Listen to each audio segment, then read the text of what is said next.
You're driving, half listening to a playlist, when the chorus hits and suddenly your arm hair stands up. A chill runs down your spine, and for a second your whole body reacts like something just happened. No danger, no threat, just a song.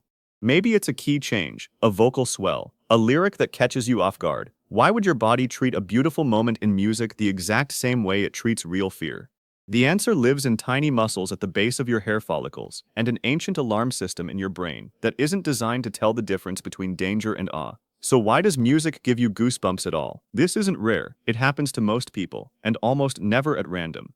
It shows up at the swell, the surprise, the emotional peak, like clockwork. That's the strange part. Your body isn't inventing a new reaction for music, it's borrowing one built for something else entirely, something that once meant survival. So what is actually happening underneath your skin in that half second before the chill hits? To understand that, we need to look at two things working together: a muscle you've never noticed, and a detector in your brain older than language itself. Let's start with the muscle itself, because it's smaller and stranger than you'd think. Every hair on your body, even the fine, nearly invisible ones on your forearm, sits inside its own little pocket called a follicle. Wrapped around the base of that follicle is a microscopic muscle called the arrector pili. It's not attached to anything you consciously control. You can't flex it like a bicep. It sits there quietly, waiting for a signal from somewhere else in the body. That signal doesn't come from your muscles or your thoughts. It comes from your sympathetic nervous system, the same network that floods your body with alertness when you slam the brakes to avoid an accident or hear a strange noise in an empty house. This is the part most people never connect to music. The arrector pili isn't just a cold weather reflex left over from when we had thicker fur to trap heat. It's wired directly into your fight-or-flight circuitry.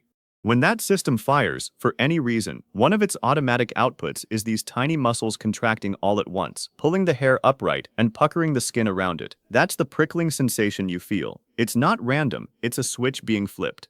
So the real question becomes, what flips the switch during a song? This is where your amygdala comes in, a small almond-shaped structure buried deep in the brain that's essentially your body's significance detector. It's constantly listening in the background, scanning sound for patterns that break expectation. Most of the time, this system is watching for things like a branch snapping behind you or a voice that suddenly changes tone. But it doesn't only respond to danger.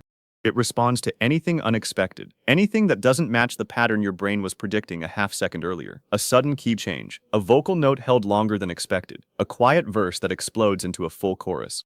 To your amygdala, these are all the same category of event. Something just shifted. Pay attention now. Here's where it gets even more interesting. The amygdala doesn't work alone in this moment.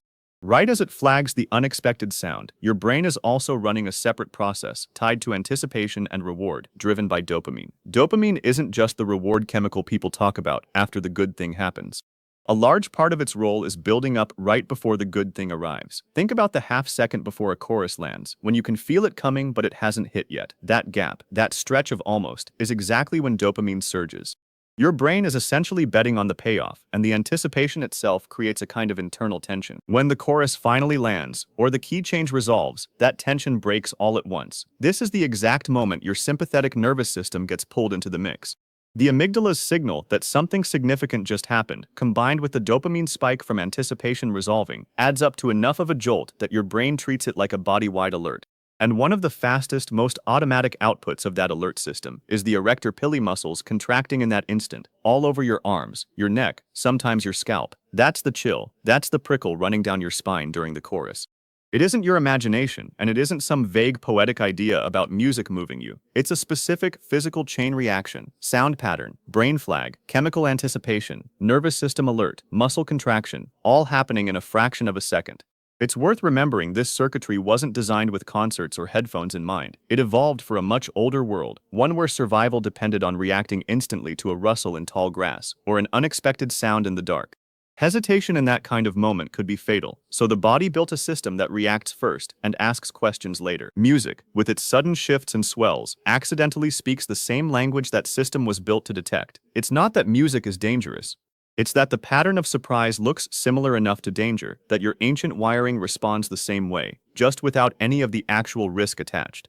And this also explains something that puzzles a lot of people, which is why the exact same song can give one person full-body chills and leave another person completely unaffected. The difference isn't taste alone, it comes down to how strongly an individual's brain links anticipation with reward. Some people's dopamine systems create a much sharper spike during that moment of expectation, which means the resolution feels bigger and the resulting nervous system response is stronger. Others process that same buildup more mildly, so the amygdala's flag and the dopamine spike aren't enough to tip the sympathetic nervous system into a full alert. Same song, same chorus, same key change, completely different internal chemistry underneath it. Here's the part that usually gets overlooked. That chill you feel doesn't linger. Within a few seconds, it fades on its own. The arm hair settles back down. The prickle disappears, and your body moves on like nothing happened. That's not you calming yourself down. That's your nervous system confirming, in real time, that whatever it flagged wasn't actually dangerous. The alert fires fast, then resolves fast. You don't have to do anything to shut it off. It's already built to turn itself off the moment the surprising sound pattern passes and no real threat follows. Mumple whelmed. Once you know that, the whole experience becomes something you can actually pay attention to instead of just something that happens to you. So here's the shift. Next time you're listening to music and you feel that prickle run down your arms or up the back of your neck, don't just let the moment pass. Pause for a second and ask yourself what exactly just happened in the song. Was it a key change, a sudden vocal swell, a drop after a quiet build? A lyric that landed harder than you expected? You're not trying to analyze the music like a critic. You're trying to catch your own nervous system in the act, the same way you might notice your hand pull back from something hot before you consciously register the heat. This matters because it reframes something that can otherwise feel confusing or even a little unsettling. If your body reacts this strongly to a song, with actual physical chills, that's not a glitch. That's not your body being oversensitive or broken. It's your sympathetic nervous system doing exactly what it was built to do, flagging something significant fast, before your conscious mind has even caught up, just in case it matters. The fact that it fires for a chorus instead of a real threat isn't a flaw in the wiring. It's a side effect of a system that's built to err on the side of reacting, not ignoring. Over the next week or so, without turning it into a project, just notice a few things. Do certain songs give you chills at the exact same moment, every single time you hear them? That's worth paying attention to, because it suggests your brain has learned a very specific anticipation pattern tied to that exact swell or that exact vocal note. You might also notice that this reflex shows up more easily when you're relaxed, maybe driving with nothing else demanding your attention, and far less often when you're distracted, stressed, or mentally somewhere else entirely. That's not random either.